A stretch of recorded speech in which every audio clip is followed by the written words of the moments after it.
welcome to the Fumble. Thanks so much for tuning into the Weekend Zone. I'm your host, Britt Johnson. We have a great show for you today where we bring you our L's of the week, Square Up of the week, and the burning questions of the week. But first, let me introduce you guys to my co-host. We have the lovely Jackie.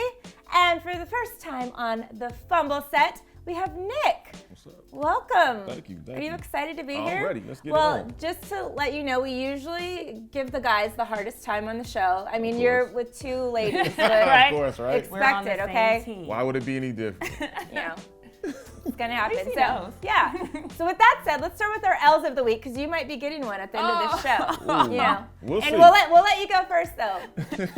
What is your Well, L for the week? My L of the week are the Saints fans. Why are y'all so mad? Why are y'all crying? It's over. Yes, it was an egregious call. It was a terrible call. It was a blown call, whatever you want to add to it. But let me tell you something.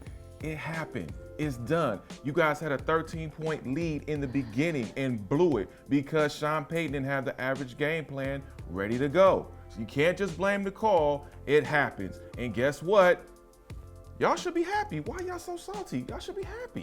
I think you should actually address that whole thing to this girl right here because she actually is part of You're Happy? a bandwagon Saints fan. I Yeah, forgot. that's why you Happy? already took the L because you had that one and you went and said it to a girl that actually is part of Who Dat. And we need to rewind because my happiness isn't quite there yet. So what is my happiness supposed to be about exactly? Your happiness Here should be we about go. the fact. Here's the fact. You guys are the ultimate jerks. You guys Oh my want to God. go. You guys want to go to Super Bowl to be the jerks. Y'all want to play the jerk role. Are you making this up as you go along? No, I'm telling you that's what it is. Y'all want to go to Atlanta to play the jerk role. Then you want to cry and put up billboards and then put up, 600,000 signatures? What are y'all in high school? Like, come on, get over it. It happens. It happens. Who The Dat league- Nation, I do not bear any Come on, man. responsibility Let me for the just mind my foolishness own that is business. happening Don't over get here. mad, salty. Your Jackie, sodium we'll levels go are with high. yours now, my dear. My L is going to be Nick for that comment, but outside of that, I am going to go with the grown man that decided to snatch the hat off of KD. That was ridiculous to me, but my favorite part of the whole thing was he almost caught a real L because KD turned around and channeled his inner Samuel Jackson and he told him to show some respect, mother. I love that. I love it. I got his hat. No, I don't. Watch yourself, dog. Don't do that shit again. Be respectful out here, motherfucker. Hey, I'm a Watch huge it, watch fan. it, watch I'm a yourself. huge fan, KD. I'm a huge fan. All right, my L of the week is going to go to the Warriors who took on the Lakers on MLK Day. And although the game was a blowout as expected, it doesn't take away from the fact that this L is going to Steph Curry, who wanted to try something new by dunking, I think that was. Take a look at this video.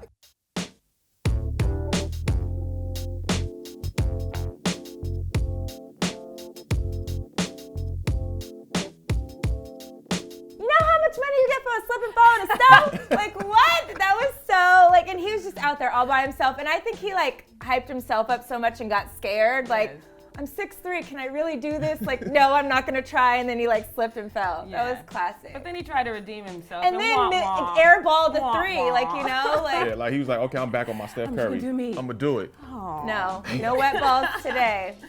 Yeah, that was unfortunate. It was. It was. So our square up of the week, let's start with Jackie this time. So my square up of the week is just going to go to anybody who wants to square up on Joel Embiid because for me, he's doing these hard fouls over and over and over. And the one that he did against James Harden, I wasn't really mad for the initial foul. I see Nick is already in his feelings, but that's okay. I wasn't mad at the initial foul because the initial foul is just basketball. What I was mad at is when James is on the ground, you're gonna do this knee up against his head, and then at the end you're gonna play like, well, he pushed me for no reason. Nah, bruh, he pushed you because you need him in the head. Somebody need to square up on him. I'm getting tired of seeing him in everyone's face.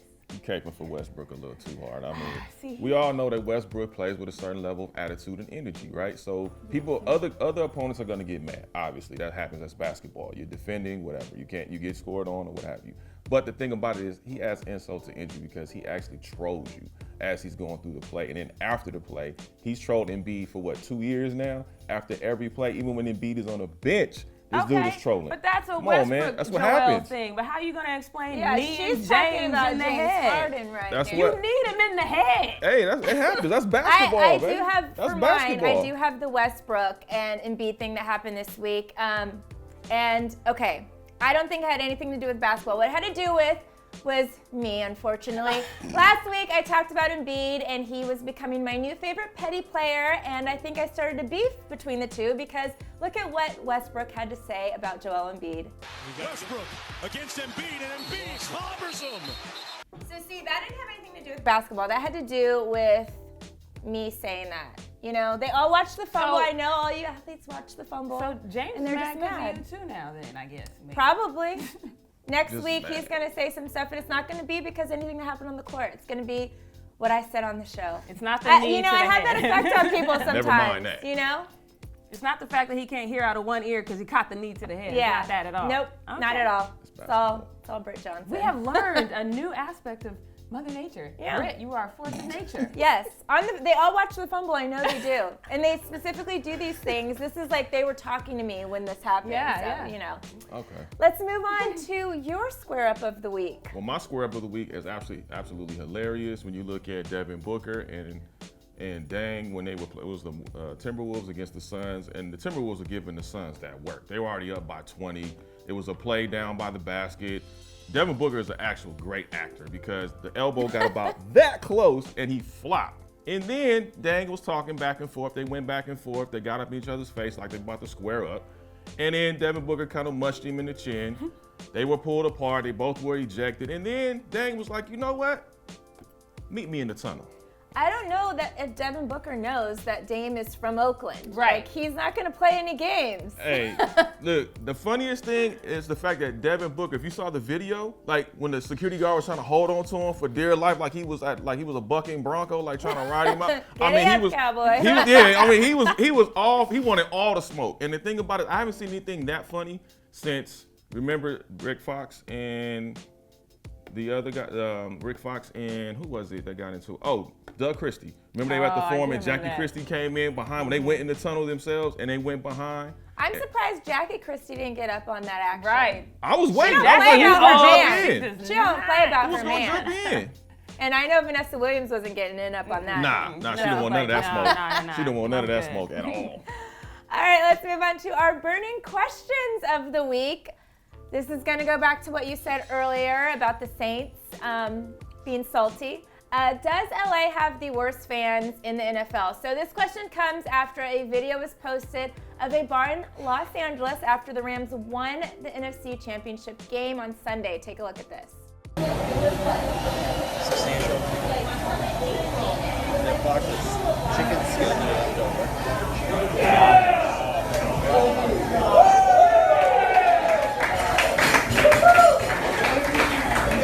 What was that game?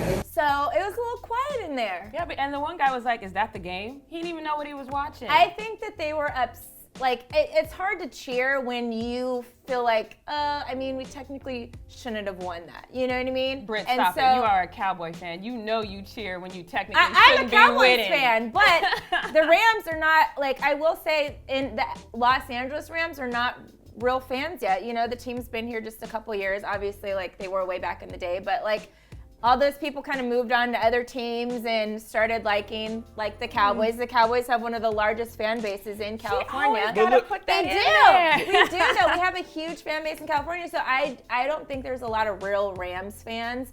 So There are a lot. they're There are a lot not of that real Rams supportive. fans, though. They are because, and that was a Well, bad they video. weren't in that bar. Yeah, that was a bad Yeah. video because I can show you about 5 or 6 bars that are diehard Rams fans. And like to your credit, like you said, they've only been back 3 years. They've been gone for 21 years. So there's a whole generation that doesn't even know Yeah. anything about the Rams, the Raiders, or any other team like that. It's like you said, it's other teams that have been able to come here. People have migrated here from other cities to support their teams. But I think LA is definitely, they're a winning town. They're about winning. They don't care who it is. If you're winning, they're jumping on the bandwagon. When the Kings were winning the Stanley Cups, everybody was a Kings fan.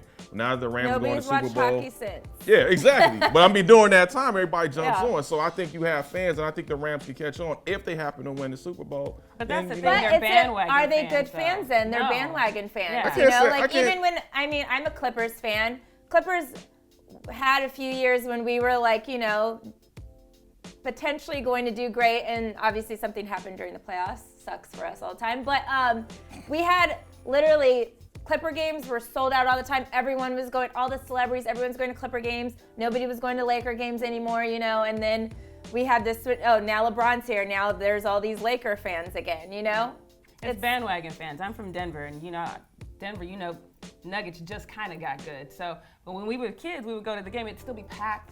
And the Nuggets sucked. So because it's a sports town, they are diehard sports fans. They live and die by their sports. Well, LA and is there's a town probably not much else to do there. Like Well, in there's LA, that, but we we have don't have two to share NFL that. teams, We have two two of NBA everything. teams, like Yeah. USC, UCLA, two major colleges. You know what I mean? Like we have even two soccer teams here. Yeah. So it's like. And that's like not even close to like what to do in LA on a Friday night or like a Saturday, Right. Like there's tons of stuff to do here, and there's also tons of people here, but it's like I feel like everyone's kind of just off doing it's whatever, not a sports town. It's more of an not. entertainment town. Yeah, but it's not a absolutely. sports I agree town. with that. It's a sports town, but it's a certain team town. Like this has always been a Dodger, Laker, USC football when it was thriving, and then there's everybody else. So now that the Rams have come back on the scene, people are starting to get into the groove of what the Rams are. Remember last year when the Dodgers were on their World Series run and the Rams were actually doing well, it was a lot of missing fans from the Coliseum at Rams games. So you have to understand that there's a dynamic, there's a certain landscape, but I can't call LA not a sports town because it is. It's just certain teams. It's a that get the bandwagon love. town. If And you're that winning, bar. so if the Rams win the Super Bowl, we'll have a ton of new Rams fans. I remember when the Rams first came here, we actually did a Fumble story, and we went and tailgated with like some of the fans and stuff. And I remember Ty asking this little boy, like, "How long have you been like a Rams fan?" And he's like, "Since 2 months ago." Aww. And I'm like, that's so like LA. New Like, that's the generation. most LA Yeah. thing to say. So second part of this question, were the Saints robbed? Yes. Before anything happens over here, yes, we were robbed. But the only credit that I'm going to give Nick as the Saints fan in the room is this.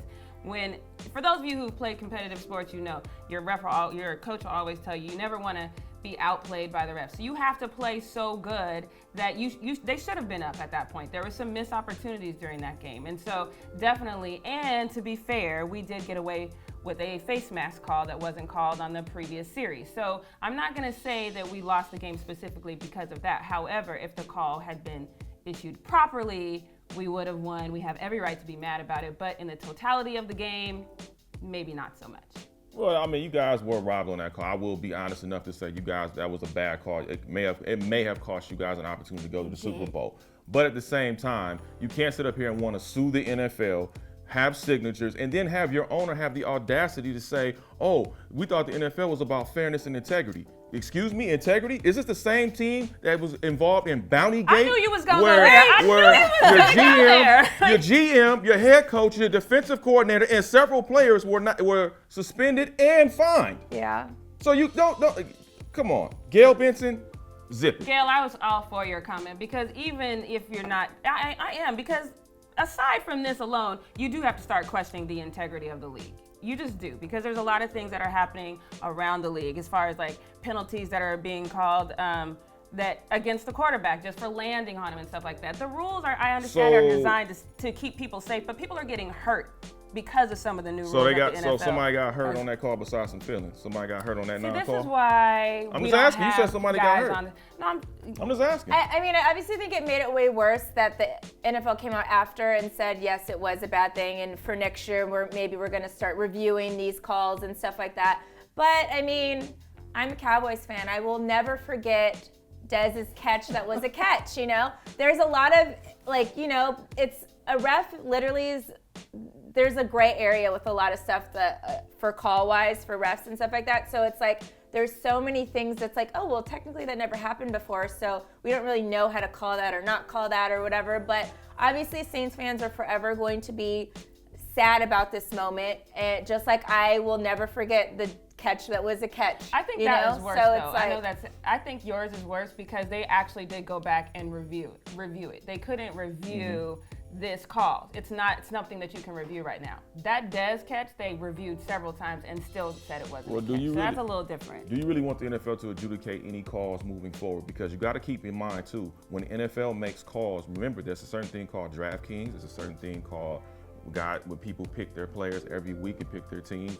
it's called legal gambling. So here comes, and now you open up another can of worms when you say, oh, well, the league said this. Why did the league make this call versus the other call? Now you open up a whole can of worms that you really don't want to have. You talking about the integrity and character of the league, that opens up Pandora's box you don't want to do. So I think they should keep the calls on the field, because if you let the league do that, it's going to be disastrous. I'm just saying, don't get mad at Saints fans for doing whatever they're doing as far as petition, because I do recall Rams fans not wanting a specific ref Well, in even this the game. Saints have asked for Roger Goodell to step in and overturn the game, which I guess legally he has the right to do that. I mean, I think Never that's a point happened, where you're though. going to get, It's that's not going crazy, to. you It's know? not going to. And because of what he said, that is not going to happen. Like, Yeah. even though he legally has the authority to do that, they're not going to do something like that. That would literally negatively affect the NFL more than anything, more than, you know, this call that just was missed, you know? Yeah. But So- if we had executed other plays throughout the game, Exactly. that call wouldn't have mattered. I'm glad you're not like delusional, because I definitely am delusional.